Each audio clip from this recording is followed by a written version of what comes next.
Prezados alunos, amigos e seguidores do Facebook do curso FMB, eu vou falar aqui durante 5 minutinhos sobre o tema velocidades do direito penal. As velocidades do direito penal se relacionam à expansão temporal do direito penal. A primeira velocidade do direito penal consiste na aplicação de penas privativas de liberdade, mas com uma ampla garantia penal e processual penal. Então, a primeira velocidade, então, tem 2 características. Primeira, aplicação de pena de prisão, pena privativa de liberdade. Segunda, garantias penais e processuais, tá? Garantia ampla defesa, presença de advogado, e devido ao processo legal, em suma, etc. Ok? Esta primeira velocidade existe no Brasil? Claro que existe. No Brasil, o direito penal, ele aplica pena de prisão, não é isso? Manda aplicar a pena de prisão e o processo penal, a Constituição, prevê inúmeras garantias penais e processuais. Ok? Então, a primeira velocidade existe no direito penal brasileiro. A segunda velocidade penal. A segunda velocidade penal consiste na aplicação de penas alternativas. Penas alternativas aqui é no sentido de pena que não é de prisão. Pena alternativa seria as penas restritivas de direito e a pena de multa. Tá? Então, consiste na aplicação de penas alternativas, leia-se, restritivas de direito ou multa, mas com flexibilização das garantias penais e processuais, isto é, com redução, com diminuição das garantias penais e processuais penais. Então, esta segunda velocidade do direito penal, ela tem 2 características. Primeira, aplicação de penas alternativas, isto é, penas restritivas de direito ou então pena de multa. E segundo, diminuição, flexibilização das garantias penais e processuais penais. Ok? Esta segunda velocidade existe no direito penal brasileiro? Resposta, sim, numa única hipótese, na chamada transação penal. A transação penal é autorizada pela Constituição Federal. A transação penal é prevista para as infrações penais de menor potencial ofensiva, não é isso? No juizado criminal. Transação penal, o que é? O Ministério Público deixa de oferecer a denúncia, quer dizer, deixa de oferecer a denúncia em troca do autor aceitar uma pena alternativa, aceitar uma pena restritiva de direito ou uma pena de multa. Perceba então, ele vai sofrer uma pena alternativa, mas não vai ter denúncia nessa barganha, não é isso? Então, aplica-se a pena, mas com flexibilização das garantias, porque ele vai ter uma pena sem julgamento, sem um reconhecimento de culpabilidade, sem julgamento, sem reconhecimento de culpabilidade, dispensa-se até mesmo advogado, ok? Então, as garantias são flexibilizadas.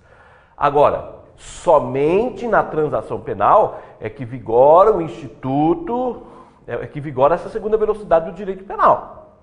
Para aplicar pena de multa ou pena restritiva de direito, via de regra, preciso observar todas as garantias penais e processuais, todas, salvo na transação penal.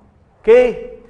E a terceira velocidade do direito penal? A terceira velocidade é um misto entre as 2 anteriores. A terceira velocidade consiste na aplicação da pena privativa de liberdade com diminuição das garantias penais e processuais penais.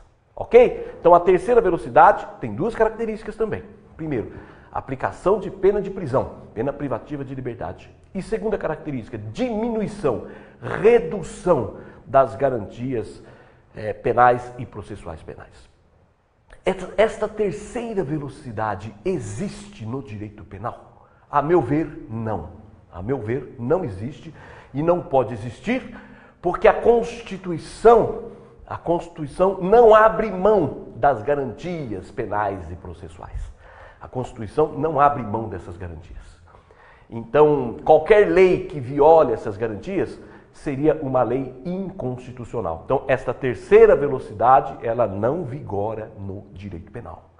Alguns autores falam, e o RDD, aquele regime disciplinar diferenciado de isolamento do preso. Antes de se sujeitar ao RDD, o preso tem direito à ampla defesa, ele tem direito a todas as garantias. Antes de ir para o RDD, ele vai ter direito à ampla defesa, vai ter direito a todas as garantias. Ok? Então, não me parece que seja aqui a terceira velocidade do direito penal. Igualmente, outros penalistas dizem, e a lei do abate de aeronave? O Código Brasileiro de Aeronáutica permite o abate de aeronave. É possível derrubar uma aeronave e, consequentemente, matar o piloto. Derrubar a aeronave que sobrevoa o nosso território em determinadas situações que a lei não permite e que autoriza até o abate. Ok? Nas situações do artigo 303 do Código de Aeronáutica.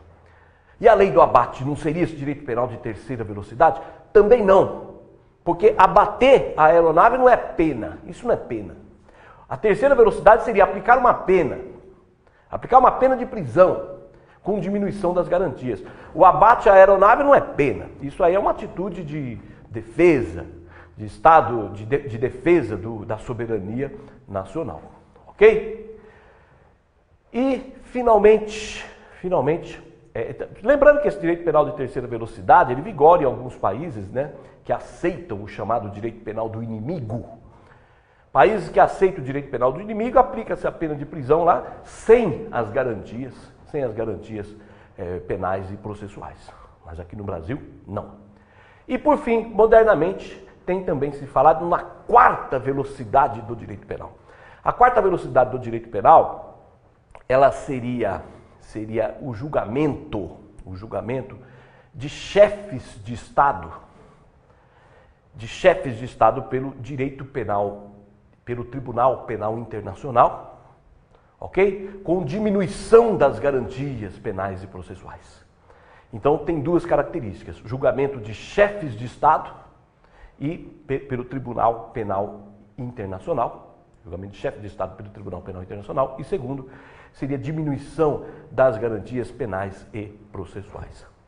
Bom, o Tribunal Penal Internacional é autorizado expressamente pela Constituição Federal Brasileira. Então, em tese, é possível um brasileiro, inclusive um brasileiro nato, em tese é possível, é claro que tem uma série de requisitos a serem preenchidos, mas em tese é possível um brasileiro, e não apenas o chefe de Estado, mas um brasileiro, ser julgado pelo Tribunal Penal Internacional, desde que presente determinados requisitos que vamos dizer, não é o momento adequado para analisar agora, ok? Então, esta quarta velocidade, ela não vai vigorar também no Brasil, porque embora seja possível o julgamento, inclusive de chefe de Estado, embora seja possível o julgamento pelo Tribunal Penal Internacional, desde que presentes alguns requisitos, né? Um deles é a impossibilidade do Brasil não poder julgar, quer dizer, o Brasil não reúne condições para julgar, daí então seria julgado pelo Tribunal Penal Internacional, que teria então uma conotação subsidiária, vamos dizer assim. Mas o certo é que a diminuição das garantias não serão aceitas. Então, teoricamente é possível um julgamento pelo Tribunal Penal Internacional, mas as garantias penais e processuais devem ser mantidas na íntegra, porque estão previstas na Constituição brasileira. Ok? É isso aí, um forte abraço, bons estudos!